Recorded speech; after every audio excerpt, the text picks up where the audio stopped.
All success is built on consistency. This is a quote from David Nagel. So the importance of workout. While focusing on your nutrition is the key to losing weight, being consistent on your workout is what will get you in shape. The exercises that you're doing are what makes your muscle grow because of the stimulation from it.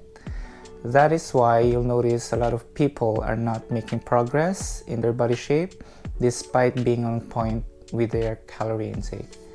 You will lose weight with just counting calories, but you look like Christian Bale from the movie Machinist. It's because working out paired with hitting your daily protein intake will preserve your muscle in the process. So here's the problem that I see. I joined Facebook fitness community group back when I started on my weight loss journey. The most common problem I see is that despite how laid out the program that they need to follow, they always want the fastest result.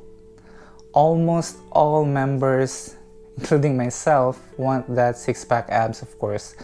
With that, I've seen a lot of posts asking, why was it taking too long to lose my belly fat?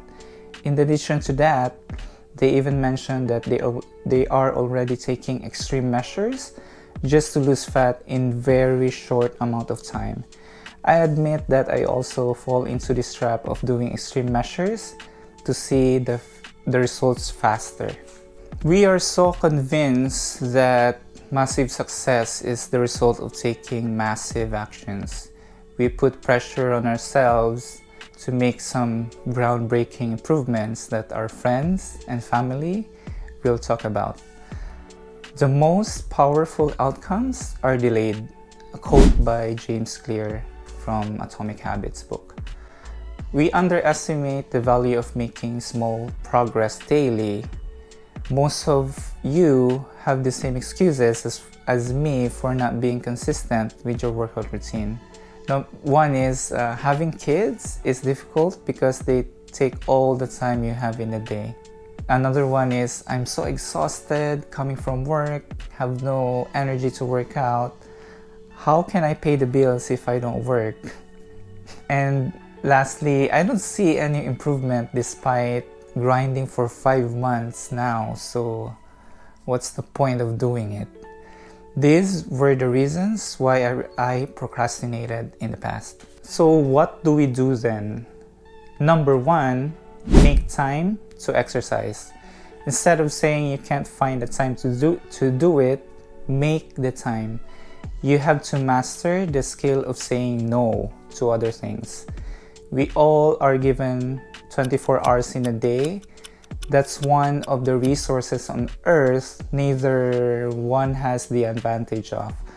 The best way to make time is by planning your day the night before. Don't just think of it, write it down in your calendar.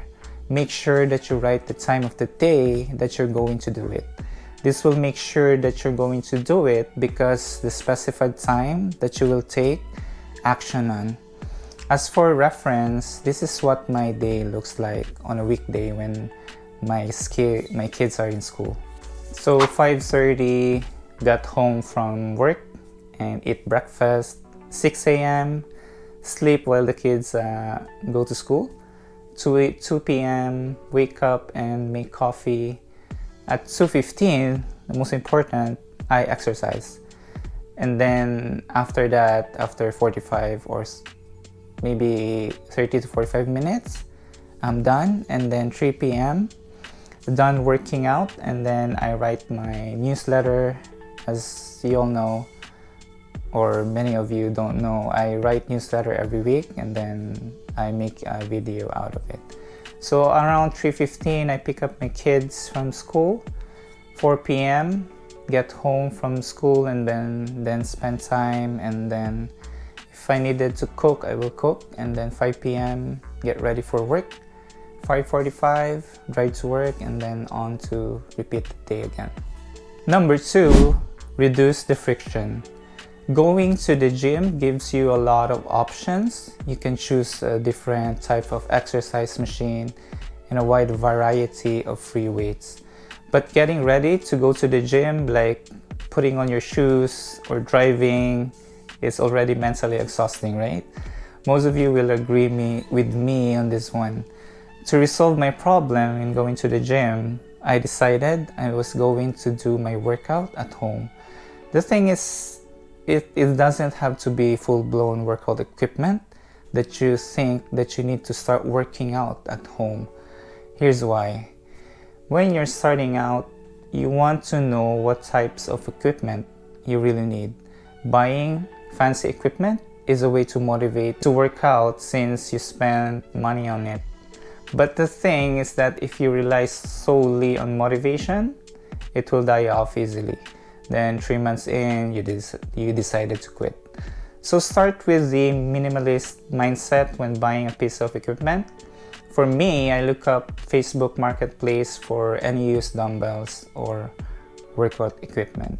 In addition to that, you can also use just body weight, which I did in the past. Number 3, accept that most of the time you won't feel like working out. This was the hardest thing to do because building a new habit is uncomfortable. You just want to lay in bed and scroll on social media all day. Most of the workouts I did, I should say 90% of the time are the times I don't want to do it. Half-assing something to reach your goal is better than doing nothing at all. Even up to this date, there are times I just want to slack off and find an excuse not to lift weights. So acceptance and trusting the process is needed on any goal that you want to achieve. Alright, that was my 3 main takeaways if you want to be consistent. Those things are what really worked for me. But I want to mention more for the folks out there who are a complete beginner and haven't started yet. First, start small and build your way up. If you haven't started and are still on the fence, then this works perfectly at your level.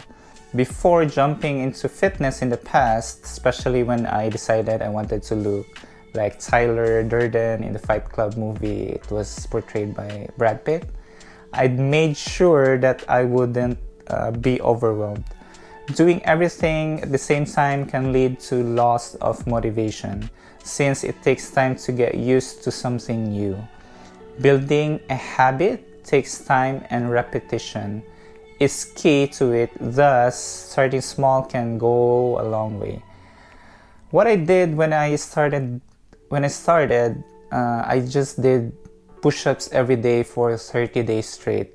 I did that because I wanted it to be easy and more appealing than doing a full body workout and then getting sore the next day and then just give.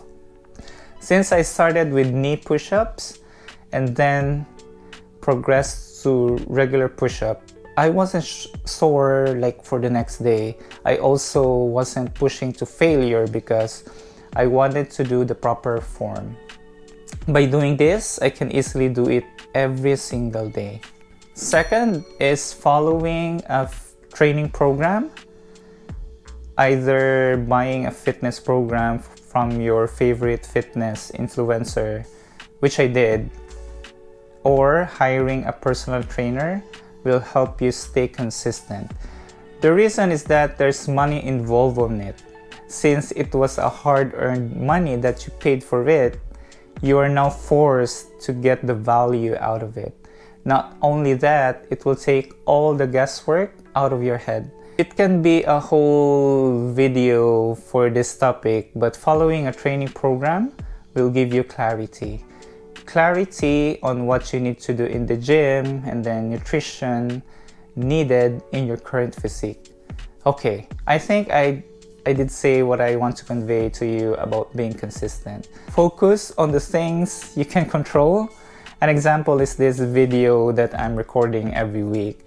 I have control over what video to create and when to publish it, but I don't have control over people that will be watching this. The same goes for fitness and getting into shape. Focus on the process and the result that you want will manifest itself. Alright, talk to you soon and thanks for watching.